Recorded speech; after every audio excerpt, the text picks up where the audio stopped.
Good evening. This is the Village of Lake Bluff, the Historic Preservation Commission regular meeting of Wednesday, November 10, 2021. We should have some interesting discussions this evening, and we'll start with roll call, please. Certainly. Member Bergman is absent. Member Church. Here. Member Liebel. Here. Member Nickel. Here. Member Minor. Here. Chair Kraus. Here. You have a quorum. Thank you. Agenda item number 2, consideration of the September 9 regular meeting minutes. I'll note here, we did receive a request for a clarification from a member of the public, specifically Deb Fisher. At the end of this, talked about some donations to the Lake Bluff History Museum. Those donations were not from the files of Griffith, Grant, and Lackey. They were from her personal files and the files of her mother, Eleanor Downing. They belong to Rayner Realtors at one point. So we will clarify that in the minutes. Great. If there's no objection. Great. And it's nice to have those records. Sometimes it's the only old photograph that we have of a home. With that change, I would entertain a motion to approve. I so move. Second, Second. additional discussion. All in favor signify by saying aye. Aye. Anyone opposed?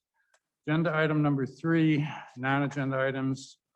It is the policy of the commission to allocate some time at the beginning of each meeting for members of the public who would like to address the commission on matters of interest that are within our purview and are not on tonight's agenda. Is there anyone who would like to address the commission? Is there anyone online who would like to address the commission? I'm seeing none, Mr. Chairman. Okay. So agenda item number 4, which is the bulk of our discussion tonight. There are 4 things that I would like to talk about with respect to this choosing Lake Bluff discussions. The first is a little out of sequence. So when we went through the changes to the ordinance over the 3.5 years that we've been working on this, sometimes what got lost in the discussion of the substance of the changes were the administrative, either corrections or the administrative simplification provisions that are baked into the ordinance. So there's some reporting, or the application process is simplified. Some of the timing issues are simplified. You can address any others if you'd like. But staff is recommending that since it is improving the process of the commission, it's making the application process for residents easier, and it takes some ambiguity out of what we're actually doing. And it's not changing any of the substance of the ordinance as it now exists. The staff is asking that we consider recommending to the village board the ordinance that has those changes included. Glenn has listed in his cover memo the 8 broad items on page 1 that are not included in this recommendation. So such things like districts, the extended delay periods, et cetera, et cetera. So all of the things we talked about that we haven't yet reached consensus on, I'm still holding those to the side for additional discussion as the year or years go on. Mm-hmm. But for now, I'd like us to consider recommending the administrative and technical changes to the ordinance. Glenn, you have anything to add to that? Yeah, so to further speak to the drafting philosophy here, right? When we put this ordinance together over the course of the last year, there were these administrative items that we've had to deal with for some time. And there were also policy items. And what we've done in the draft you have in your packet is really try to strip this down to a form that keeps really the status quo. So the policy items, some would tend to slow demolitions in the village, literally, for example, the demolition delay. Some would tend to speed them up, for example, allowing the chairperson to approve certain demolition requests directly without a full notice and hearing before this body. What our recommendation is here again, just to allow us to have these changes done and in place before the next construction season, is really to take all those policy issues out and just to leave us with a clean, freshly written ordinance that, as Chair Kraus said, cleans up a lot of ambiguities. I was asked by Member Nickel earlier today what are some examples of things that do change that are positive improvements. A couple examples. One would be I keep mixing them up when I speak today. The definition of demolition, say that 5 times fast, changes, right? We've talked about this. So instead of looking at the interior floor area and what interior walls are being knocked down, we just look at the exterior envelope, more common sense rule. Another is there's more explicit authority about what minor changes the building commissioner can approve and what things have to come back to this board. And a third great example would be when we look at, I'll scroll down here to make sure I get it right. Mutually, agreed conditions on approvals. This is something the HPC has done informally from time to time. And we think it makes a lot of sense to make this formal, to really establish your authority to reach an agreement with an applicant, and more importantly, for us to be able to hold an applicant accountable to those agreements after they're reached. So there's a lot of little things that just come from taking a clean piece of paper and writing this over. Those would be a few highlights. Yeah, there's also eliminating the museum as an entity that can nominate. I'm sorry, what was? Eliminating the museum as an entity that can nominate a property for landmarking. So that's out of there. There's some cleanup in language of the form of the application. Yes. And there's just cleanup in language all the way through. You also, I should mention, get a nice table of landmarks in the village with nice names. And we also do a bit of cleanup to how this commission is established in the code. I'll note for completeness that this write-up eliminates the position of vice chair. No other group in the village has a vice chair commission, and that position is currently vacant.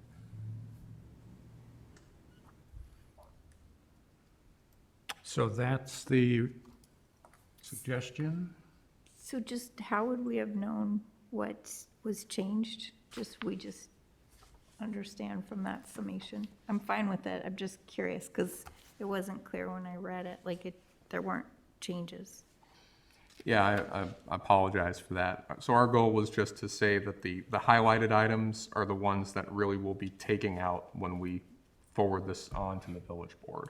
We wanted to make sure there were no other changes recommended by this body before we prepare that and send it along. But you'll see the highlights deal with things like the introduction of historic districts, additional delays, fees, et cetera. Area, Yeah.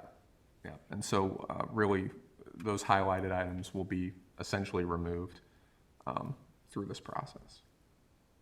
So just to clarify. I should say too, I was hoping administrative changes was a good summation in my cover memo. I kind of wish I went into a bit more detail to Member Nichols' question. So we apologize for that, especially for the public. We shouldn't assume that everyone's kept up with all of the deliberations of this body.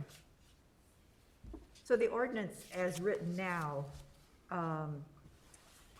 with the deletions that you had highlighted, is really as it was written several months ago when we had initially approved the Yeah, writing so of this it. ordinance, what you have there, if you were to take out the highlights, Right. it is exactly what you looked at before. Right. There's one singular exception noted in red line, and that's purely a typo. We put area in one place instead of the word feature, and specifically that's.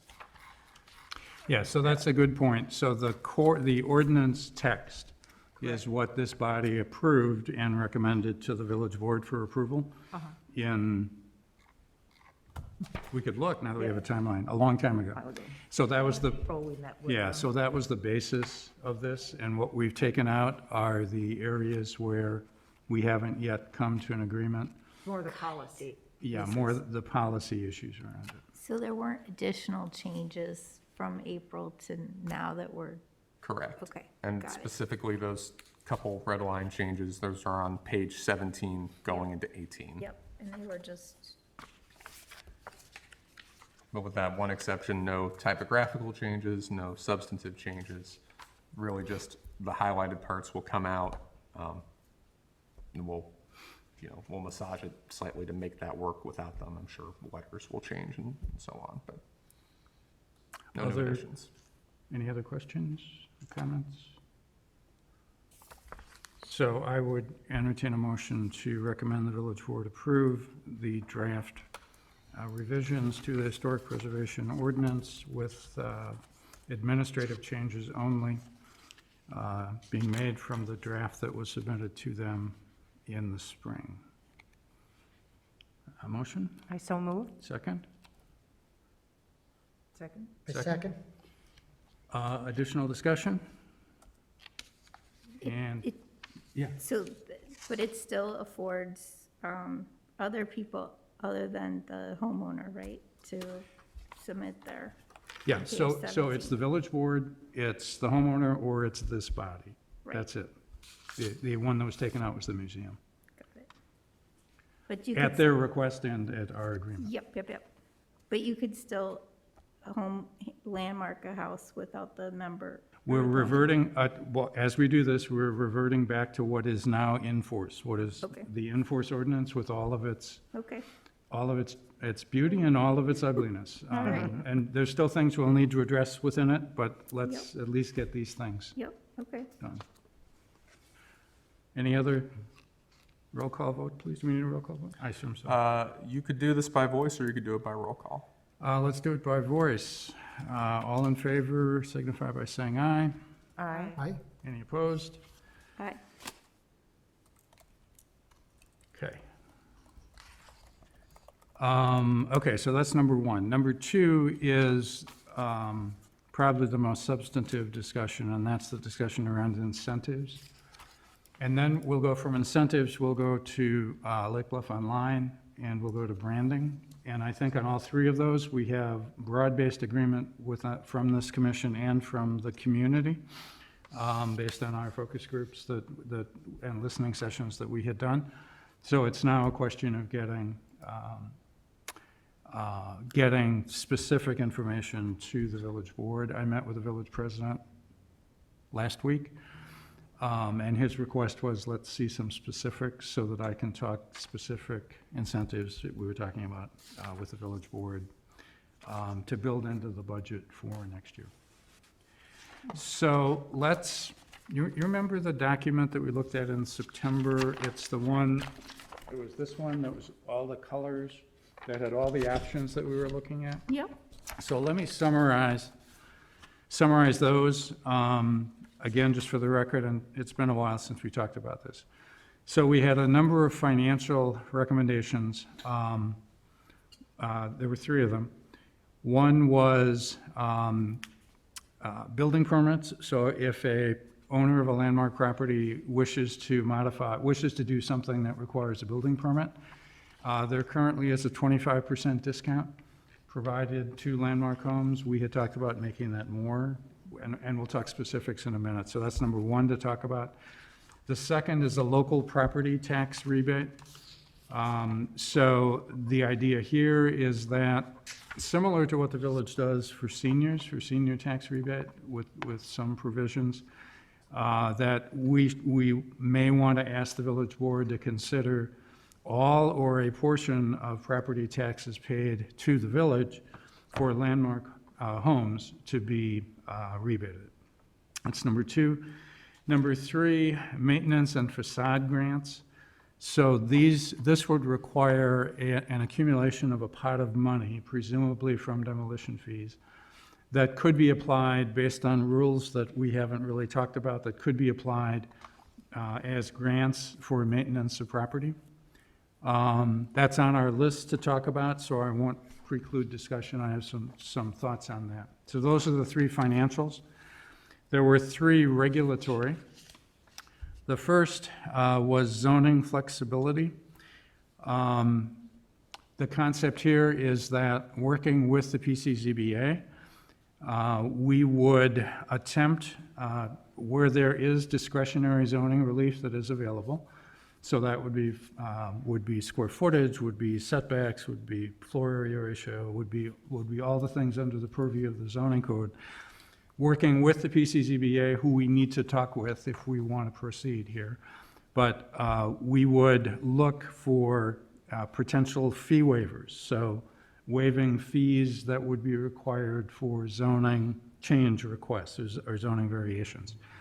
Potentially some more favorable criteria because a home is a landmark. These would apply to landmark homes. Or other procedural changes. So making a property owner who lives in a historic home or who wants to purchase a historic home, and they want to do some alterations, making that a let's see how we can make this work discussion rather than, oh, that's going to be really tough here in the village discussion. So turning it on its head and working jointly with the PCZBA to make the property owner, to the degree that we can, satisfied that they can buy that house and rehabilitate it and maintain the historic nature. So that's what that one's all about. The second regulatory is a zoning bonus. It's similar to zoning flexibility, but it actually changes zoning rules. And I often get caught up in this one, so you can help me. So it would create, by law or by rule, specific actual changes to the permissible zoning code.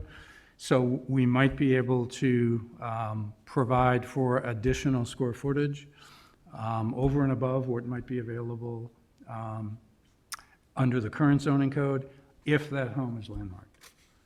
And one of the tables in the back we'll talk about, you can see how current landmarks, how many of them have that problem where they're butting up against just the floor, just a ratio or square footage area. So that's number two.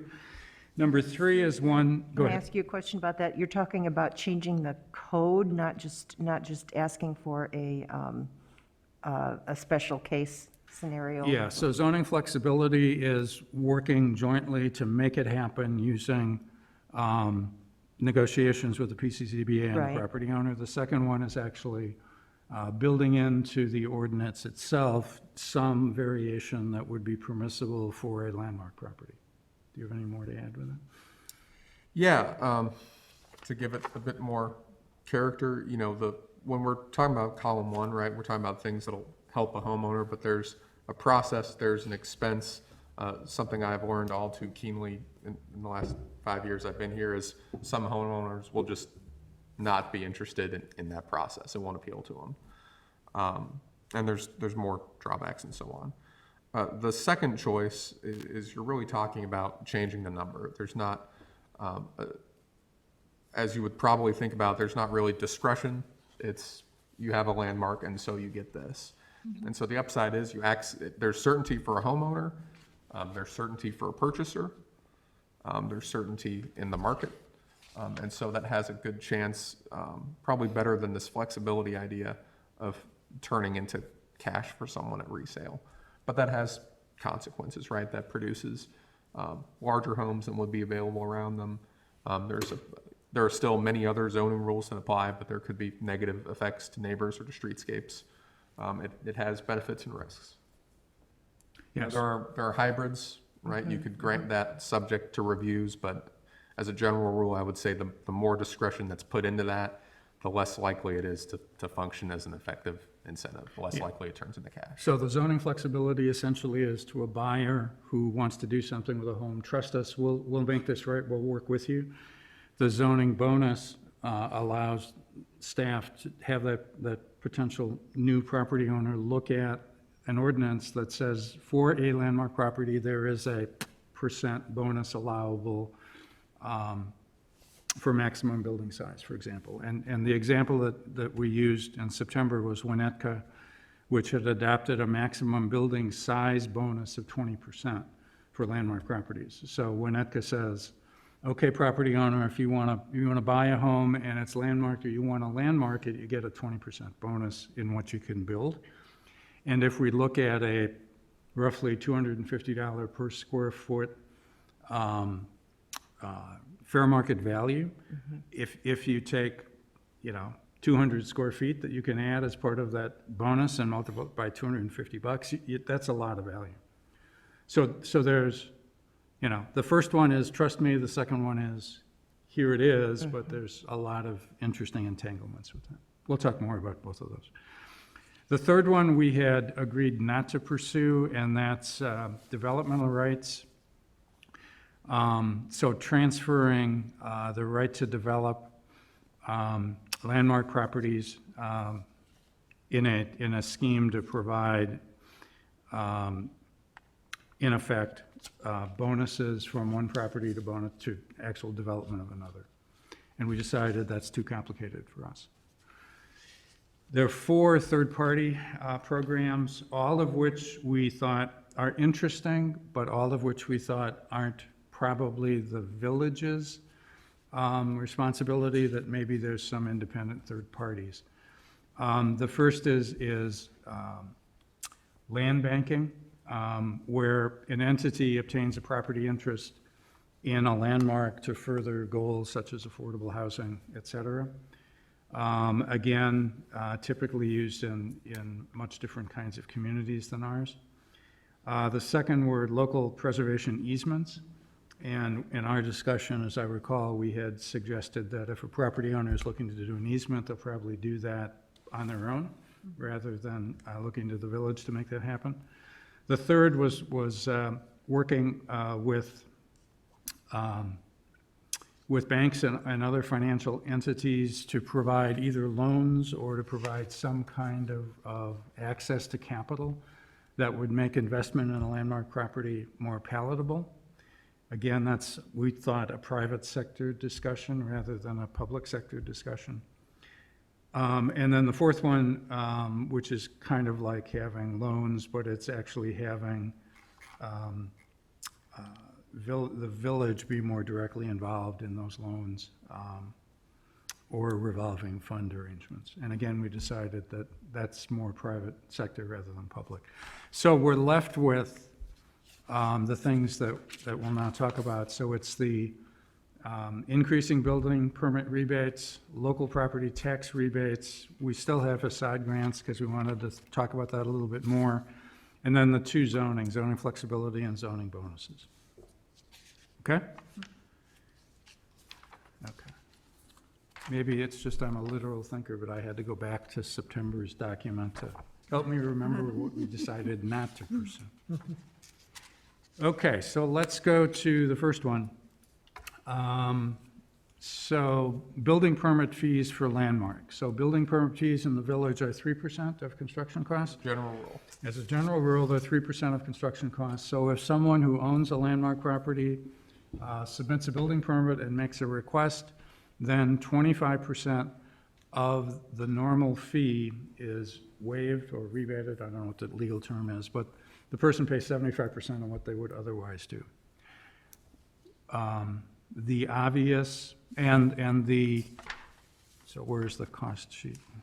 Is that on page 3? Yep. Okay, so this doesn't cost much, primarily because we don't have too many landmarks and most of those are fully developed. But Glenn has a $6,000 annual, this is what the village president wants to look at on page 3 on the top. Those potential budget, that he's got a budget for. So looking at waiving 100% of the building fees and using historical records, there's an estimate of about $6,000 if the village would waive all of the building fees. Yeah. But the objective is to incent new landmarks, correct? The objective is to invent new landmarks. So what, do we have an estimate for, like, of those, how many? Because that would increase it, right? Yeah, so it would be 3% of whatever the investment in that landmark property is. No, I mean the quantity of landmarks should go up. based on the Hopefully it changes will of go the- up, although,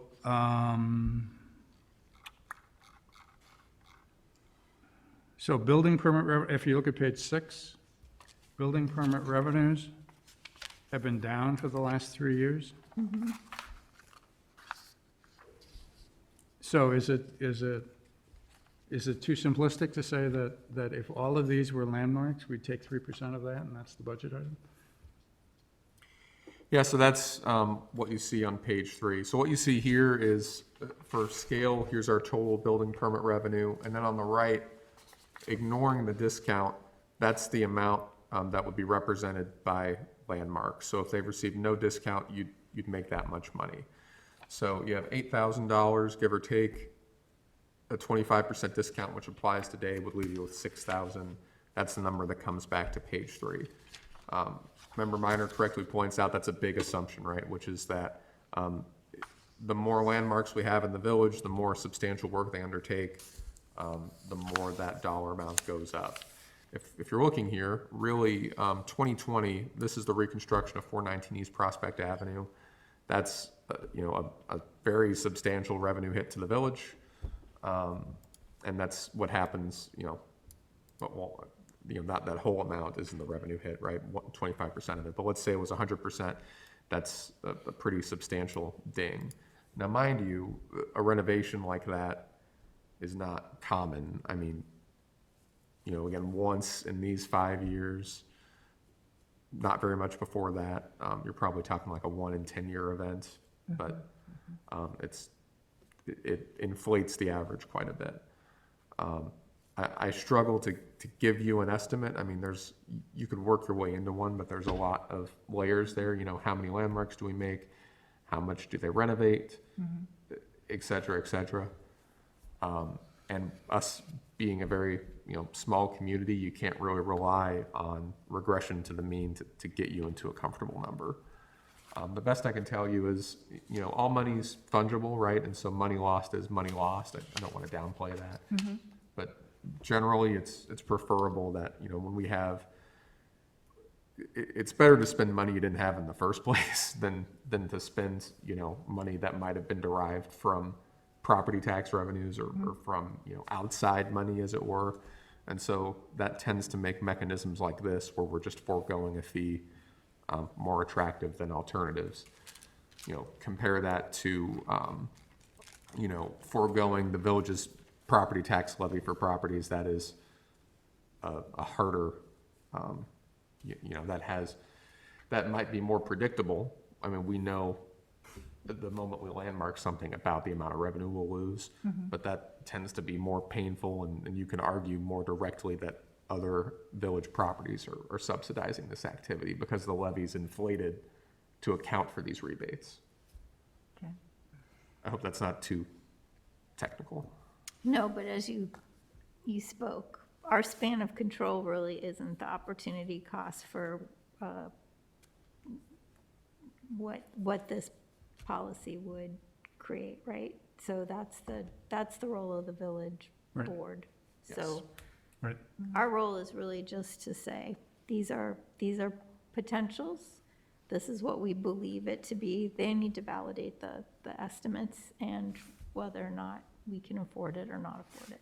Yeah, so I absolutely agree. I think if we have a recommendations to the village board that says, increase the 25% reduction up to a 100% reduction, and Glenn can fill in some language around what that, might cost, but it's the village board that's going to make a decision. I think that the policy statement that we're suggesting is that it's a good thing to encourage rehabilitation of landmarks by waiving a building fee. But we have a small sliver of point of view. They have the bigger one. Yeah, okay. I got it. okay. I got it. Everybody comfortable with that one? So the suggestion will be increase the 25% waiver up to 100%. And if we can come up with some figures, or I'm sure that staff will be able to have some conversation around what that might be. It's not insignificant, but it's not huge, quite candidly, in the global scheme of things. Okay, Do we take a vote on that one so that can be checked off? we can. Can we do just a voice vote on this? Yeah, sure. Absolutely. So, a recommendation to the village board to consider increasing building permit fee rebates from the existing 25% up to a 100% rebate for building fees. Do I have a motion? I move. Second? I'll second. And do we need roll call for that, do you think? Any of these are non-binding recommendations. Cool. You can Any discussion? voice vote them. All in favor signify by saying aye. Aye. Any opposed? Okay. The second one is local property tax rebates for landmarks. So there is now no property tax rebate. If you're a landmark, you pay the village portion just like everybody else. And in that slide right there, this is the village levy. The total is 62,400, by the way. If you add all those up, the average, there are 20 of them, which makes multiplication easy for an old guy like me. So it's 62,400. So if we would suggest, just to begin, and so here's another discussion. So those are the existing landmarks. Okay. So now we have another question here. We have two questions. Three. One, do we want to recommend that there be some waiver of the ongoing taxes? Two, does it apply to existing landmarks or only new landmarks? And three, is it conditioned either as a fixed percentage, a fixed dollar amount, a percentage or a dollar amount up to some maximum per property? So the first question is this a good idea to recommend the village board waive all or a part of the annual revenue? And on page 3, Glenn is suggesting $40,000 because 70%, I don't know why you use 70%. I should have asked you that before. It's an arbitrary number, quite frankly. You know, you would think, and I would Assume really all of them expect everyone would take them, but we also have similar programs that do not have full participation from eligible parties. So Okay. you can use a worst case scenario at 60. I would put You can- 62,400 in there as the cost of applying that to existing landmarks. And then obviously, if we're flooded with new landmarks, as we hope we are, that would go up significantly over time. So instead of the 40,000 be, 62,400.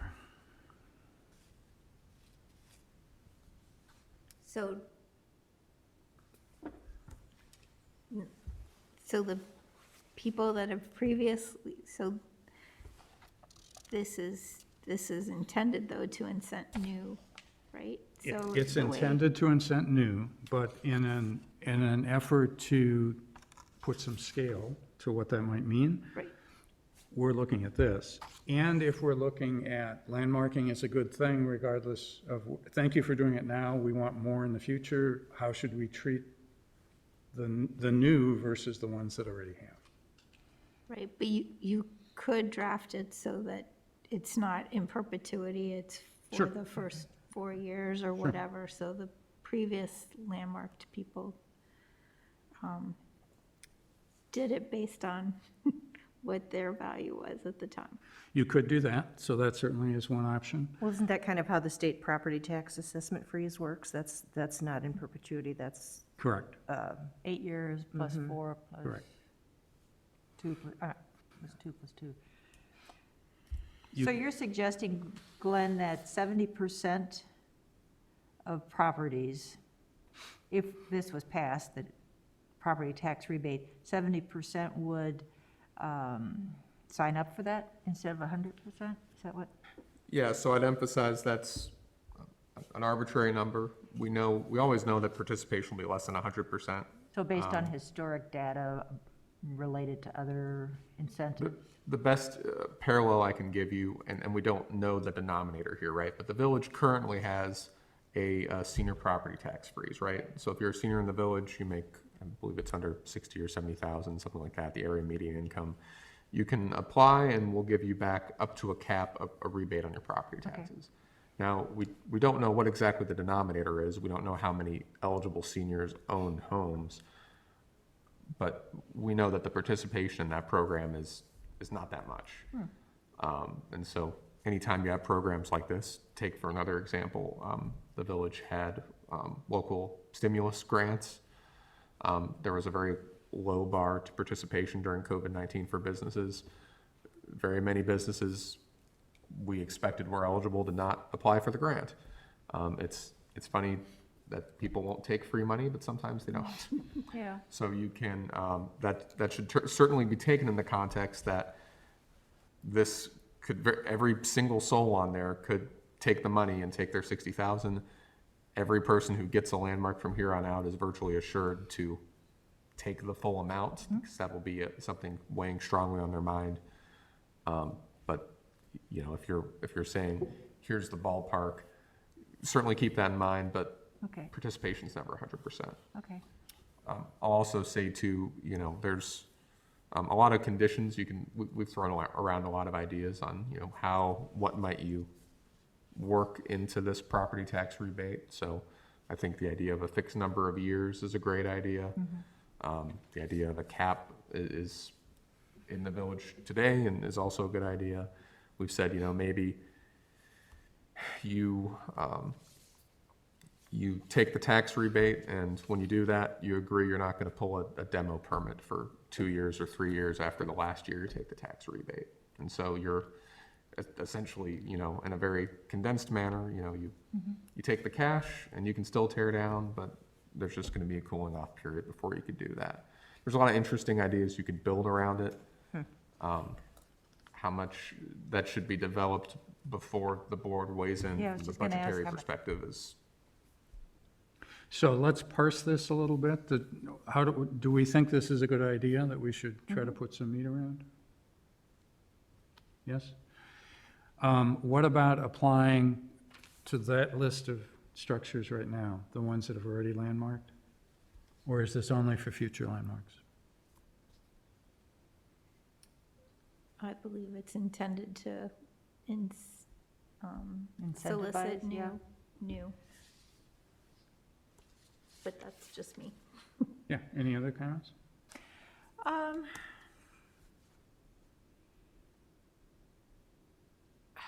wondering about some kind of gradation that existing would receive some rebate because they have participated in this whole landmark process along the years in good faith, but a higher amount for people who are newly landmarked. I don't know. That's a I would thought. agree with you, Lois. I think that to offer people who have already been through the process something is just good policy. Yeah.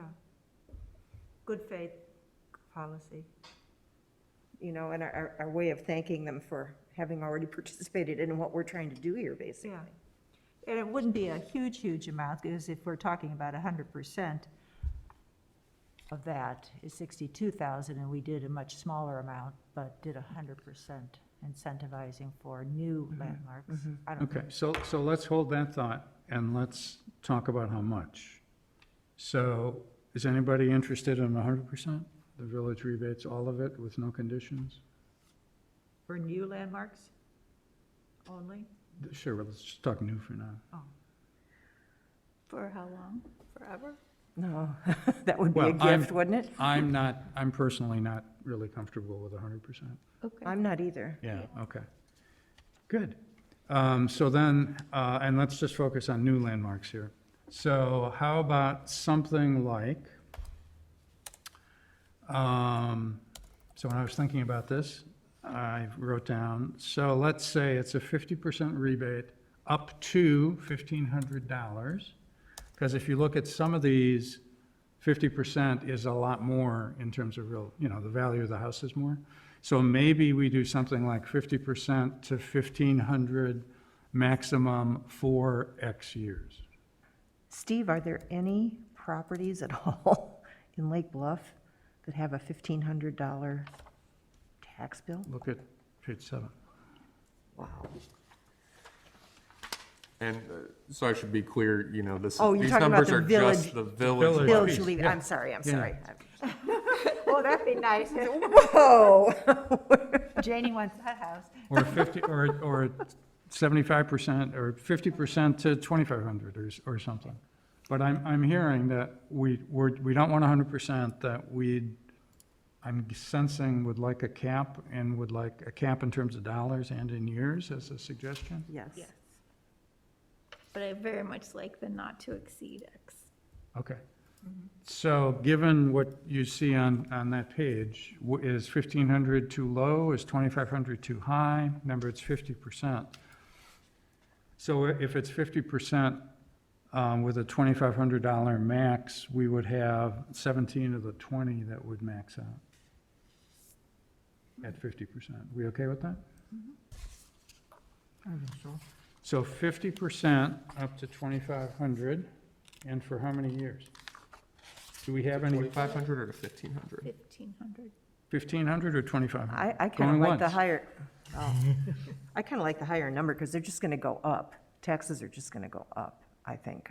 Split the difference at and- 2,000? I can, Well, it's up to the finance people to figure out what we can afford, but, so I But we'll guess have a whatever. recommendation. Yep, that's fine. Yeah. Whatever you decide. I interrupted you, I'm sorry. no, I was just going to note, of course, as a village employee, it's in my interest to remind everyone that you may not feel it, but you pay one of the lowest tax rates in Lake County.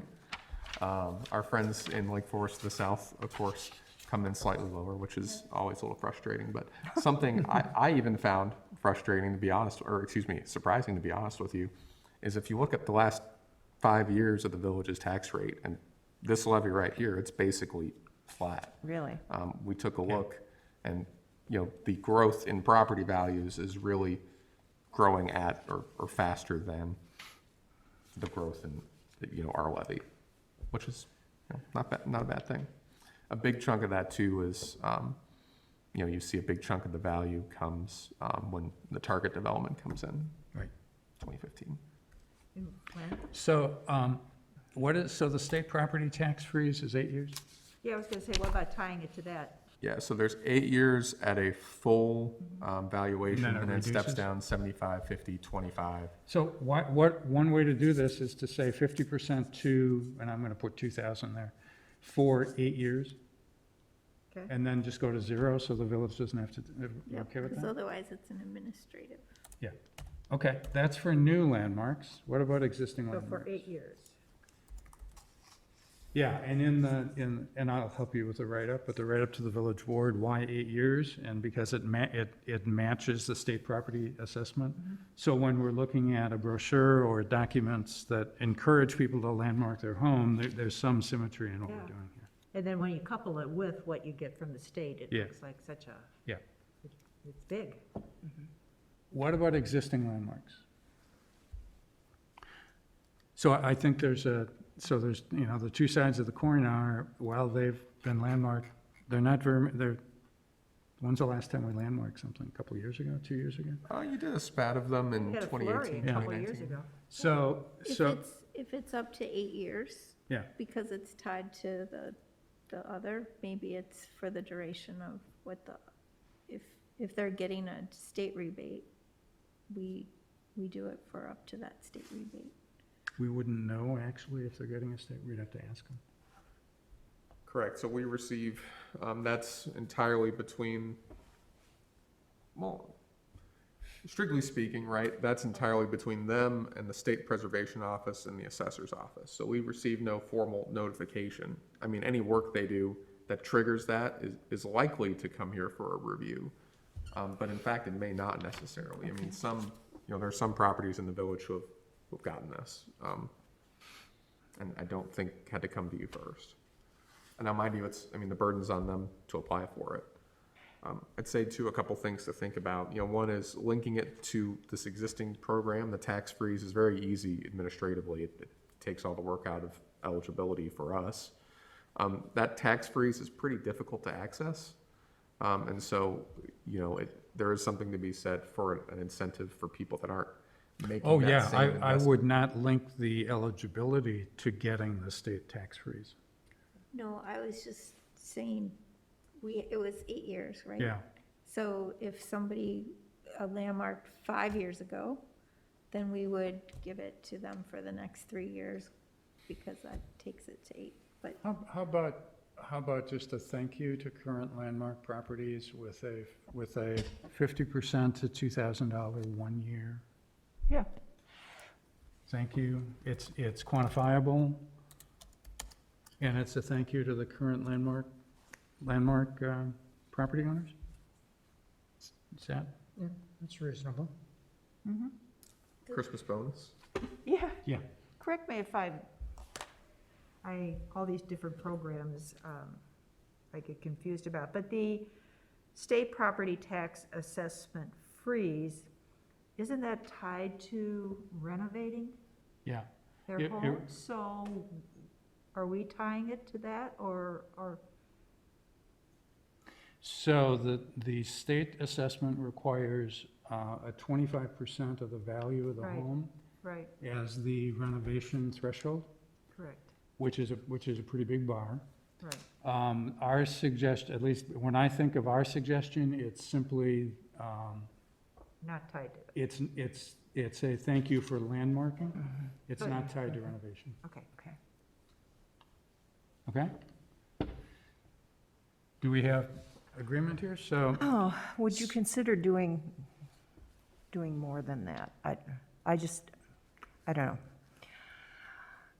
I feel like the break that's a new landmarker would be offered is fairly significant, where people who've already gone through the landmark process are gonna say, gee, why didn't I wait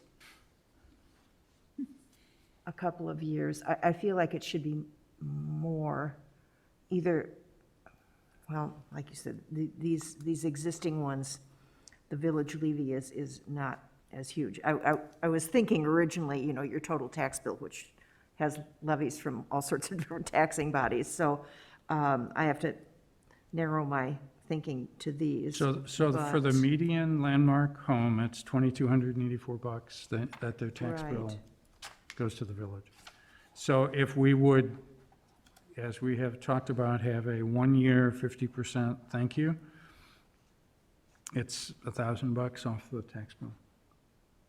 It's significant, but it's, again, they landmarked without this. That's right. So we really, from one perspective, this would be very generous to provide. That's true. But That's true. it would reinforce the value of landmark properties and hopefully have those landmark property owners sit up and take notice as to Okay. what their landmark status means. So it sounds like you personally feel like that is sufficient. I'm fine with it, yeah. Yeah. So 2,000 for 1 year for existing? 50% up to 2,000 Okay, for 1 year for existing, and 50% up to 2,000 for 8 years for new. Okay, so you weren't going to have the step down over 4 years? You were That's just just going to have it administratively. for 8 years and boom, you're back at it? Yeah. Okay, all right. and this is just a straight-up tax rebate, not tied to The straight-up anything else. tax rebate. That will be vetted by the village board. The And vill- the This is, finance- this is a suggestion to the village board, But we they have can- to vet the finances of it. and we can put some numbers around this based on some projections. But- If, let's say, if we get 5 homes that are landmarked based on the average assessed valuation within the village, here's what the effect would that be on the village revenue? Yeah, well, But our role is to say, we believe these enhancements will incentivize Yes. people to landmark. yes, That is our scope. yes. Okay. And the village president has asked for some, what's the financial impact and what's the actual structure? And Good. I think this is a Okay. reasonable Yeah. structure. It's, Okay, yeah. so summarize, existing landmarks, 50% rebate on the village portion of property tax up to $2,000 for 1 year only. And that 1 year would be at the discretion of the village. They could wait for a year, they could do it next year, whatever. Or they could say, no, we don't want to do that.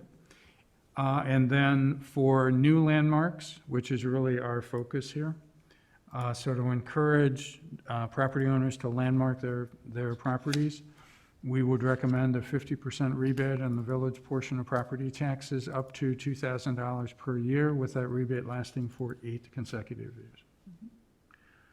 Good. Any additional discussion?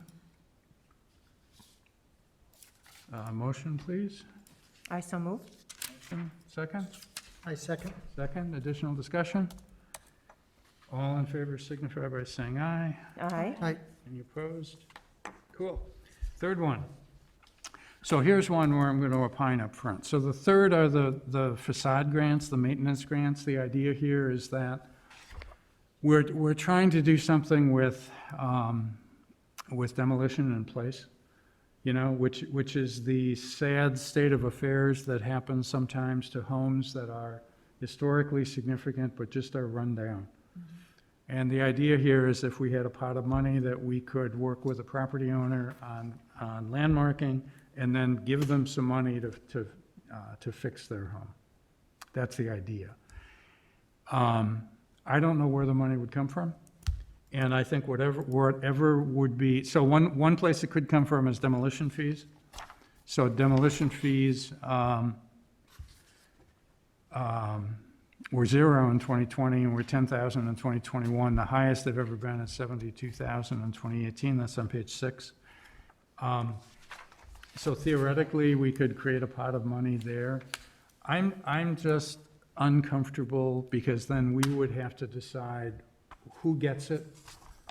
You know, I can think of 5 or 6 houses right now that would be great to have some facade work done, historic homes. We'd have to be the arbiter of who gets it and how much. So I'm going to suggest that we recommend that the demolition fees paid to the village be,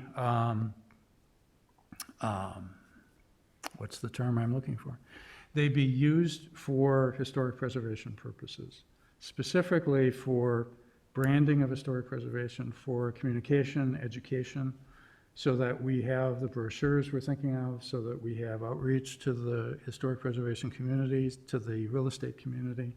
But we have some dollars that are available funded by demolition permits, which are, again, quantifiable. But it's earmarked, that's what I'm thinking of. It's earmarked for preservation purposes. I kind of like the symmetry of that. Building and or branding and education. Branding and education. I like the idea of using demolition fees to, or encourage people not to demolish. Right. It's kind of neat. Everybody okay with that? So are we taking that one off? We will take Five that one grants? off, and we'll have a brand-new one that will talk about branding and education around historic preservation funded by Demolition. 100% of the demolition permits now paid to the village is earmarked for that purpose. So it's an accounting entry anyway. Everybody okay with that? Someone want to make a motion to that effect? I move, Second? Second. Any discussion? All in favor signify by saying aye. Aye. Aye. aye. Okay. So when I originally thought of that, I thought, you know what? Why don't we just look at what the demolition fees are? And maybe we can tinker with that. Demolition fees are 10,000? So there's a fee which is based on square footage, and that's really similar to a building permit fee. There's a tax, so that's 10,000 for an ordinary structure, 12,500 for a landmark, 15 if you were to have a certified landmark. As you'll recall, none of those exist in the village today. Yeah. And are full and partial demolitions same amount, or? There's a threshold, which right now is the same threshold as what triggers significant demolition review. Okay, With your administrative changes, those will diverge, but the village board may consider putting them back together. But it's over, I believe it's 50% of floor area is when you would have to pay that demolition tax. okay. Is that being done? Certainly, our goal as staff is to minimize these different definitions of demolition. I think that will certainly be considered by the village board. Okay. That would, have a revenue impact, that would reduce demolition tax revenues, because some renovations would not be considered demolitions. But again, the common sense of it is many people would think those demolitions aren't really demolitions. So that would be a discussion at the board level. So I was thinking about, should we talk about increasing the demolition fee? And I thought, that's a different issue. Let's not go there right now. So we'll just leave it at what is currently in place. And we can always address that in the future. I'll mention here briefly, if I could. Sure. Mr. Chairman, just we had looked at putting that into the lists, you know, thinking if you have a facade grant, do you change the fee to increase that? We didn't publish it in here because this was pretty long as it is, but we know that there are comparisons in the North Shore of the building costs for tearing down and building a new single-family house, and we know that Lake Bluff is on the higher end of that as it is, and so we were, we could look at those comparisons, but it would not support the idea of increasing that tax. I that think one we're data fine. point. I think we're fine with where it is at this point. Okay, now we're on to the two zoning issues, the zoning flexibility and the zoning bonuses. So again, the zoning flexibility, and to the degree we like either one of these or both, the recommendation to the village board would be to have them authorize the PCZBA to work with us on finding a recommendation, since it would require changes in their procedures or maybe the zoning code. So we wouldn't be recommending, we'd be asking them to facilitate a discussion between their two advisory boards, is really what this would be. So the first one is flexibility, and that's I like to say it's we're gonna get this done, rather than, oh my God, this is gonna be really hard to do. When someone comes in with a request when someone realizes that they are in a historic home that is constrained by zoning in one way, shape, or form, what do they do? And we don't want them to tear that down. We want them to landmark that home, and if we agree with the flexibility, we want to work with them and the adjoining property owners, of course, but we want to work with them so that the property owner or the new property owner can build the addition that they feel they need in order to make their house livable, even if it flies in the face of some of the not basic, but some of the underlying zoning. So if there's a setback that we need to think about, if there's a bulk issue, if there's a height issue, if there's something, it's working creatively with the PCZBA in finding a solution that everybody's comfortable with. Is everybody okay with that? A motion to recommend that the Question. So how much would we be involved with making the decision to recommend it to the PCZBA? Like, would we be involved, or is this down the road? Would we be involved with saying, yeah, we don't really like the idea that extra staircase, or so we're not gonna recommend you go to PCZBA, or? So the way this is, it would be in concert with the property owner and the PCZBA and the HPC, so that it would sort of all be done at once, so that there wouldn't be separate applications. Because right now, there's an application for HPC, there's an application for zoning. So we would try to simplify that with a process that would make it as easy as possible for the property owner to work with both boards. Okay. And whether that means, what we've done in the past is that the conversation typically starts here because of the demolition delay that's in the ordinance, so that we're the board of first impression. The conversation would start here about what do you need? What changes or alterations do you want to make, and what are you finding out? What zoning provisions are you running up against? And then a discussion with that property owner about what they'd be comfortable doing, and then a recommendation to the PCZBA that they strongly consider variations in order to maintain the historic character. And it could be me probably testifying at a public hearing with the PCZBA. But they ultimately would have to make the decision, but they would, Their instructions would be from the village board to strongly consider recommendations of the HPC in making requests for on landmark homes. Okay? All right? Motion to forward that recommendation to the village board. I so move. Second? Second. Additional discussion? All in favor signify by saying aye. Aye. Any opposed? Okay, the last one is zoning bonuses. This is a little bit tougher. So this, using the Winnetka example, would say, for a landmark property, in conjunction with recommendations from the Historic Preservation Commission, the PCZBA shall be allowed to grant up to 20% variation in square footage or whatever it is that we're comfortable in recommending. So it codifies a maximum variation that's acceptable only for landmark properties. You have anything to add to that? Yeah, so it's just, I would be clear that it's formulation, right? Is it something that a homeowner is entitled to? Is it something that PCZBA grants, et cetera, et cetera? I'll note here that Lake Forest has a similar provision when it comes to floor area where it's discretionary. You can ask to go above and beyond, but they also have a relatively lower floor area formula than we do. And so that bonus isn't tied to historic preservation. It's tied to other zoning considerations like open spaces. Tends to favor their estates, as I understand it, but that tends to bring you up to or a bit past where our floor area rule would usually let you get. So if you look at page 5, which is the colorful slide, and you look at the bonus necessary to allow a 500 square foot addition, that's just something that I wanted him to look at. 7 of the 20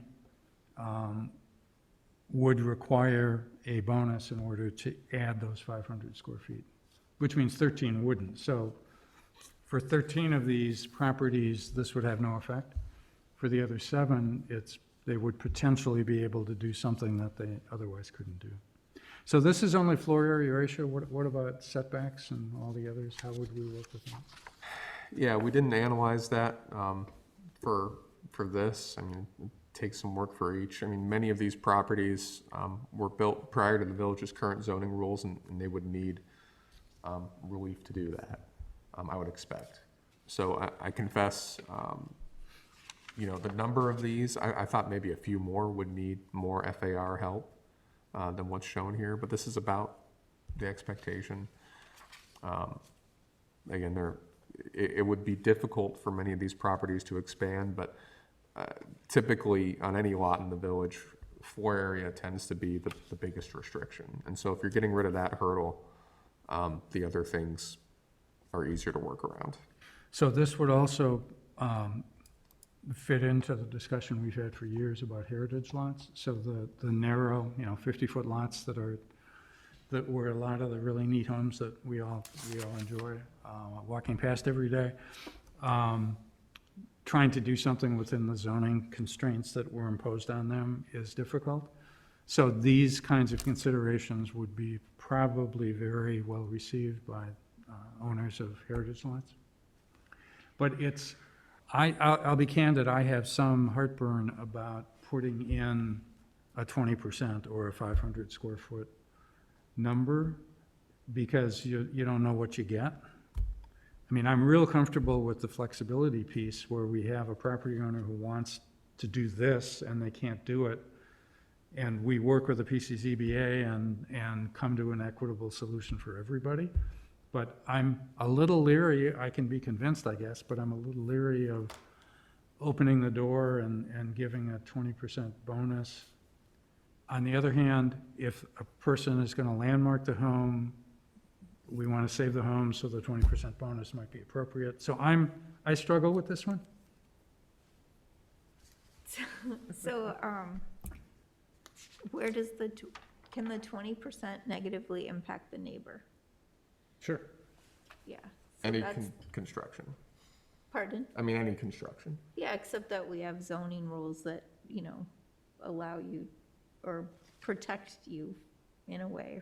Those are probably not good vocabulary words, but, you know, like there are standards that everybody, it's been published, people understand it and that. But then if you create this exception and 20% is significant, that could, and it does impact the footprint potentially, then you've got, you know, you can reach out and touch someone potentially. So could it, so that makes me uncomfortable. Yeah, there would still be reviews attached to where that 20% actually resides on the lot. So, you know, the PCZBA would not ever allow an addition to hit the property line. They may, instead of 5 feet or 10 feet, go 4 feet or 8 feet. So those are the kinds of things that we discuss when we do the flexibility anyway, Yep. but would be part of the discussion even if it's granted. How common, Glenn, is this Winnetka approach where there's actually in the code? Winnetka's the only example I can think of and that I've seen. Certainly, it's an idea we've kicked around in the past. Winnetka, to some extent, got there first and really got there. They were at I don't think I'm mischaracterizing it when I say that with their preservation regulations, they hit an inflection point, if you would, the same perhaps as we did, and they reached a compromise, and one part of that compromise was this 20% bonus. I think it was around involuntary landmarking, but I can't recall. So if we have the flexibility element, is this necessary?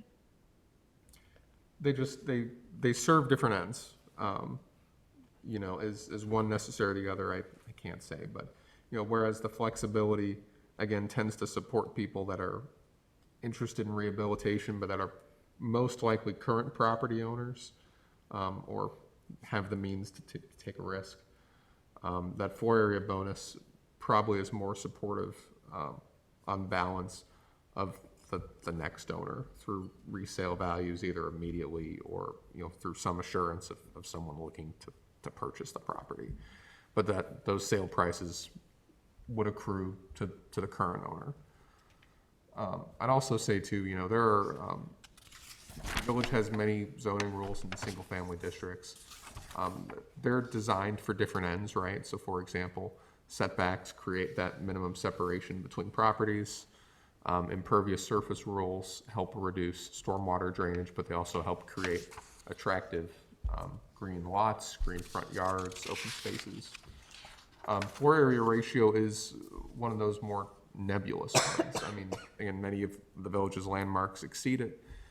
If you have a bigger house, does that harm a neighbor? Well, maybe. It's more nebulous than, you know, being 2 feet away. I always look at it in the sense that where I practiced previously in Kansas City, 4-area ratio rules like this are, I'm not actually sure they're around, but I'm not actually sure that, you know, I worked for an affluent community called Prairie Village, Kansas. It did not have a rule like this. I think perhaps Mission Hills did, but these hard caps on here's the size of your house are, you know, more common to Chicago than in other areas. Yeah, so an example where this might work really nicely is if you have the footprint of a home. So if you have a home that's relatively large footprint that has a dormer on one side and has a pitched roof on the other side, but because it's a relatively large structure, you've maxed out on your floor area. So the solution might be, if somebody moves in and as a bigger family or wants more space, is simply to change the roof line on this side. So within the code, if it says you can ask for up to a 20% bonus, and given the right circumstances, that would be approved, somebody who's looking at that house and sees that provision says, well, maybe I'll try that. Rather than a potentially more nebulous, we'll work with you to make it a nice experience, rather than, gosh, it's going to be hard. So can you say up to 20% not impacting X, Y, or Z, like? I suppose. It's always difficult because by definition, if you're going over the zoning, it has an impact. you know?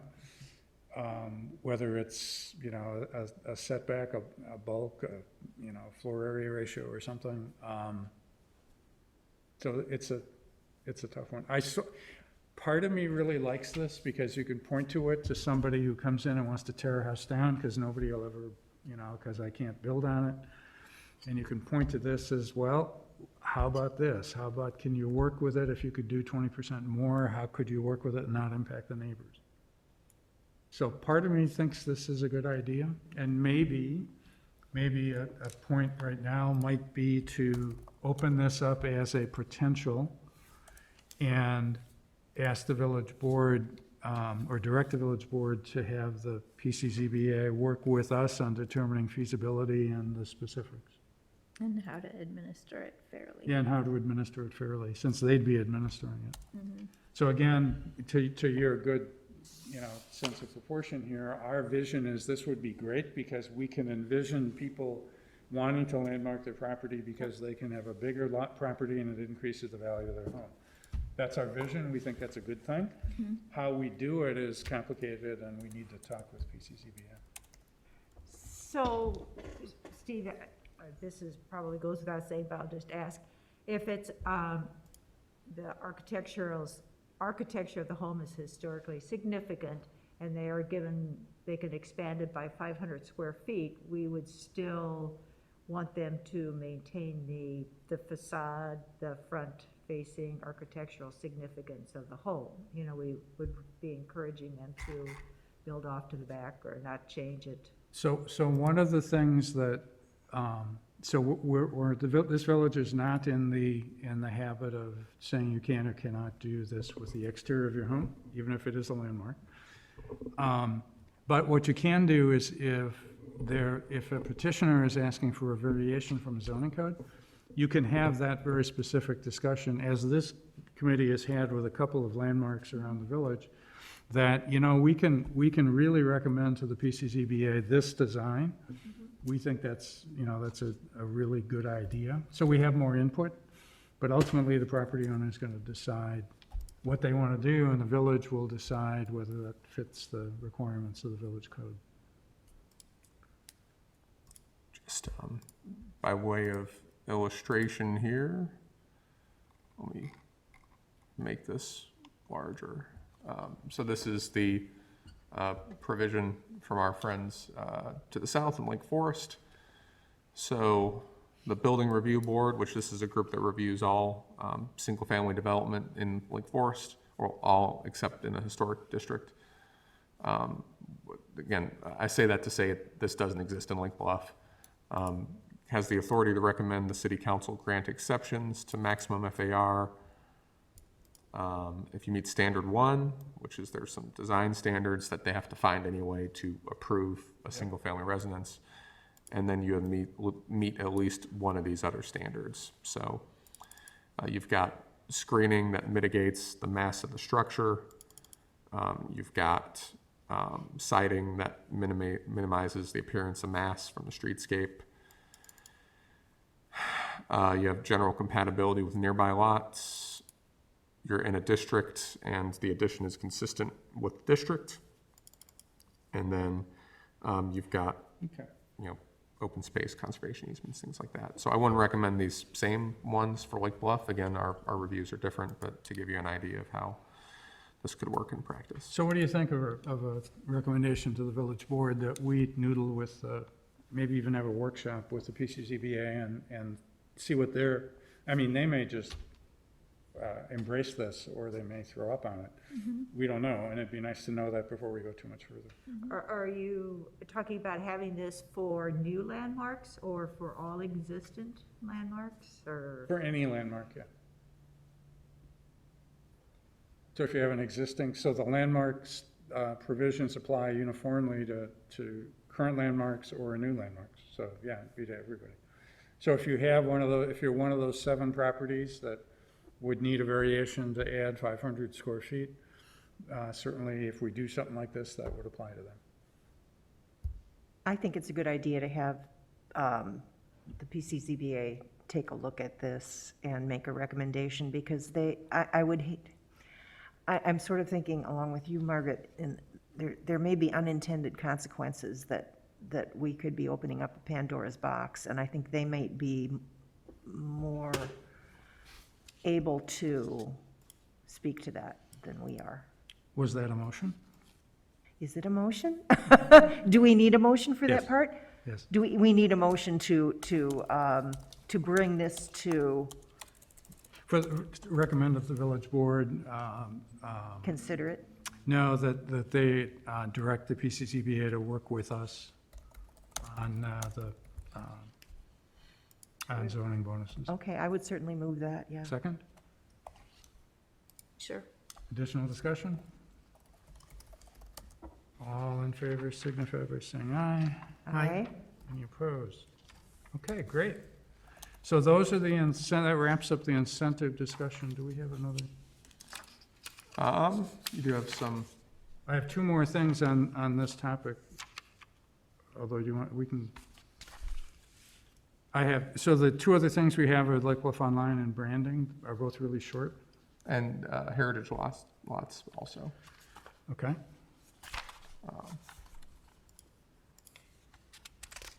Should we do those? Yeah. Okay. All right, so Lake Bluff Online, we all know what that is. We all know it's there. We are 90% done. Yes? 85% done? You know, I try not to We're commit over myself to 75% finished. Sure. Are you ever done? We'll continually be growing, Constant right? improvement, yes. So it is more than in the beta version. It needs some work. I told the village president last week that we want this done. Let's get a date on the calendar when it's finished. And I said to the village administrator, that means staff time. You have to dedicate staff time to make this happen and tie it into branding. So I'm not sure what a reasonable time is. What's the fiscal year of the village? That would end on April 30th, 2022. Would you be comfortable by having a recommendation that this be finished for the new fiscal year? You know, if you can buy me a couple antacids, I could swallow it, I think, yes. I think that's and obviously if stuff happens, stuff Well, happens. But I sincerely hope we're done before that point, Mr. so Chairman. I think I would like to have a motion to the village board strongly recommending that Lake Bluff Online be complete and released to the public on the first day of the next fiscal year. So moved? Second, Second? discussion? Is there, from a testing, like, you don't have to test it or anything, you're just populating it, is that right? There's really two parts we're working on right now. So one is populating, and that's really in the sense of there are these different surveys, and they don't quite mesh together. And it's taking more work than expected to mesh them together. And the second is more of an interactive tool, the tool that displays all that data. Yep. You saw a demo of that in September. That's coming along more smoothly.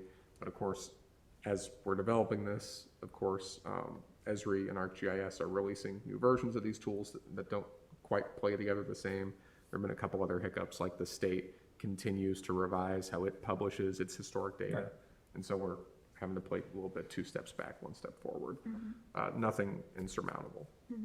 Are you the only one working on this, or do you have an intern helping you? The village does have a planning intern. I tap her in from time to time. Some of this just tends to be, there will be a time when she'll have more of a role in it. This just tends to be really gritty, technical stuff, unfortunately, at this stage. Is there any reason why you couldn't take a zone and go live with the zone, and then go live with another geography? To be able to meet the go live date, and then, I think if we'd have to, we'd start looking at that. Okay. Certainly my preference would be, we've been working with this as one package, and I think I think it'll be ready to go as one package. okay. So, To your point, though, I think in the worst case, much of that data already exists on that beta test and is accessible today. And you know, if we needed to, we could move that forward, layer some of the new tools on top, and be able to keep backfilling in some of the really differences in the latest Benjamin survey versus some of the previous data. That's what's causing the friction. Okay, so beginning of the fiscal year, and that's not saying it's finished. I mean, this is a living document, so we'll be adding material to it. It's just getting the base document there so people can play with it and look at And it. it'll go live. Motion is to suggest that the beginning of the fiscal year is the go-live date for Lake Bluff Online. Motion, please. Second? Second. Any discussion? I'd just encourage us to think that, you know, that it is gonna be iterative. Yep. And the sooner we get it live, the better. So even if it's not perfect, we can go Absolutely. live and feel good about the accomplishment, because even the beta was really powerful. And so, it's great work, and it'll be a good step forward. So thank you. Thank you. You're welcome. Okay, did we vote? All in favor signify by saying aye. Aye. Any opposed? All right, last item, and this also should be pretty quick, is page 2 of the memo. So we transmit to the village board the importance of incorporating Lake Bluff's history as an important asset in future branding efforts for the village. So it is asking the village board that the history of Lake Bluff, its people, its architecture, its development be an integral component to the rebranding of the village. And the second piece of that is that funds be available to assist the HPC in promoting the historic preservation provisions in the village. So we need to redo all of here's historic preservation in Lake Bluff. Here are all the programs that we put in place for you. So to the degree that there's things that we need to do, we need to have some money in the budget to make that happen, which if we get a demolition rate, that's probably all it takes. Everybody okay with that? Motion? I think it's great. What does it, like, some examples, what does it all entail?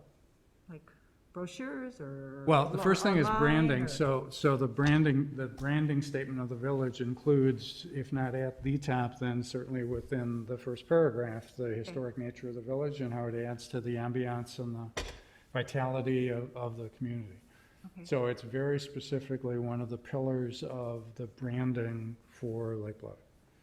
You know, so maybe just to try to make a joke, so instead of the boy and the dog running in front of the gazebo, maybe the boy and the dog run in front of an old Victorian house. It's that concept, is that sure. this is integral to who we are and integral to our past, our present, and our future.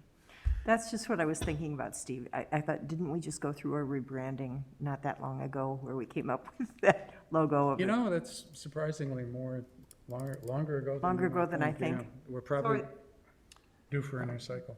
4 years? It's been about 5 years since the new brand. I don't think there's any, the village administrator has convened like a group to work on village branding, but that's really more in the sense of continuing to implement the current brand. We had a sprint in 2016, 2017.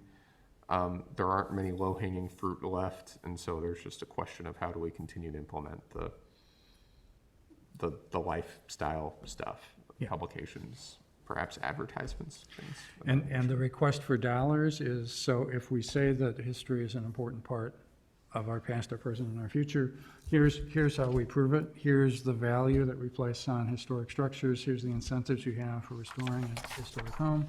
Here's the tools to learn about the village. You know, so it's wrapping the brand of the village into things, either electronic or physical, that people can see. Okay? So I'm lost again. Did we have a motion? We don't. Okay, motion. The motion is. To make a recommendation to the village board that, That I said his- it so well before. Yes, It's that- what I said That before. The history, past, present, and the future. Yeah. is part of the messaging for Yeah. the branding. Yeah. Okay, I move. Second, I'll second. any discussion? All in favor signify by saying aye. Aye. That is agenda item number 4. How do we want to proceed? I was actually going to say. Oh, heritage lots? Heritage lots, yeah. So we talked about this in the zoning part. It wasn't part of your motion. I just want to make sure we didn't miss that. So to summarize the concept briefly, there are substandard lots in the village. When they come into common ownership with adjacent lots, the way our zoning works today, they can't be separated again. And so that tends to make, especially our 25-foot wide lots, but even in some cases our 50s and bigger, the code is designed to bring lots into conformance, and especially on the east side, that has real consequences for streetscapes. So this idea has been bouncing around for since 2017, maybe even a bit earlier. It was the last action on it was referred to the Residential Building Ad Hoc Committee, I think in 2018, and that group hasn't met. We wanted to make sure that isn't lost in the shuffle of these different items, and certainly would appreciate your consideration of putting that back into this set of recommendations. So what would the recommendation be? So you want us to recommend to the village board, or do we want to discuss here heritage lots as a separate agenda item next time we meet? When it's been discussed before, there hasn't been a whole lot of objection. It's been generally consensus. I would think you would want to send it to the PCZBA along with these other zoning items. But if you wanted to discuss it further, we can certainly plan for that at your next meeting too. So, I would need to abstain from that discussion. Explain again what we're looking at, that if a heritage lot, Yeah, so right now, let's say, then, go on. yeah, so right now, let's say hypothetically, so high level, the village's zoning code generally sets minimum sizes larger than the predominant size in the zone. So on the east side, commonly you would have a 50 by 125. Right. Which is a 6250 lot. Let's see if my trivia is right here, but I believe, the standard is a 75-foot wide lot, and I believe it's 7,500 square feet. Which is to say that you couldn't make new lots that look the same as the existing, they'd have to be bigger. So that's half of it, and the other half is you have a code provision that says you can keep using existing lots as is, but of course, the code tries to bring situations into conformity, right? It moves that way. So if let's say you own 2 lots next to each other that are substandard, as soon as you do that, they lose their grandfathered status. They're essentially clumped together because the code doesn't want to let you create, you have, as soon as that happens, you have, let's say you have a 25 and a 25, now you have a 50. Right. Why would you let the 25s be created again? Correct. But that has consequences. A prime example on Sunrise Avenue, substandard lot, torn down. Now it's the front yard, or the side yard, I guess, of an adjacent home. That lot without zoning relief can never be recreated. And so that creates, missing teeth is a term that was applied to it once. But, you punch these holes in the streetscape, and that, there's been at least two, I think three instances of that I can think of on the east side in the last 5 years. Really? Yeah. Yeah, well, there's the one a little bit north of that on the corner of Sunrise and Mountain. That'd be 4. That would be 4? Yeah. Okay. So I think we need more discussion on this, and I'd suggest we take it up at our next in-person meeting. It's an important one, but let's do it next. Okay. Okay, so we keep going through the rest of the agenda? Yeah. Any report from commissioners? No? Okay, we've got our 2022 meeting dates. We historically do not meet in December. I'm suggesting that we not meet in January from a purely personal perspective, because I'm not going to be here. lucky you. Yeah. Unless, if there's an application, then we certainly will meet. Now, can we still do Zoom calls? Yeah, so you would need a determination by the chair, that would be you, that meeting in person is not practical or prudent due to the COVID-19 pandemic. So let's just, I would suggest we just leave it the way it is, and I think what we've done today will take some time to percolate, and I think in February, we'll get reaction from that. Hopefully, we'll have met with at least initial discussions with the PCCBA. I'll talk with Gary, and we can maybe even sneak a workshop in there in February, too. So, we don't need a motion to approve this, or do we? Yeah, you don't need a motion, just understand that we will issue, we're required to issue notice annually of your meeting dates. We'll do this on your behalf based on this calendar. We try to avoid holidays as well as some religious observances. Yep. None happen to fall on your dates this following year. And Okay. It's at 7 PM again. 7 PM on all dates, yes, ma'am. Thank you. Okay, now, Yeah, so, Mr. Chair, this is a bit unusual for this group, but don't pack up yet. we would recommend that you convene into closed session, executive session pursuant to the Open Meetings Act to discuss pending litigation. So you'll need a motion, a second, and a roll call vote to do that. I move that we go into executive session. Second? I second. Roll call vote? Member Bergman is absent. Member Church. Aye. Member Liebel. Aye. Member Nickel. Aye. Member Minor. Aye. Chair Kraus. Aye. You are now, or are about to be in executive session. We'll need a couple minutes to switch over Zoom and attend to a couple other things. So Okay, if you'll bear with us for just a moment.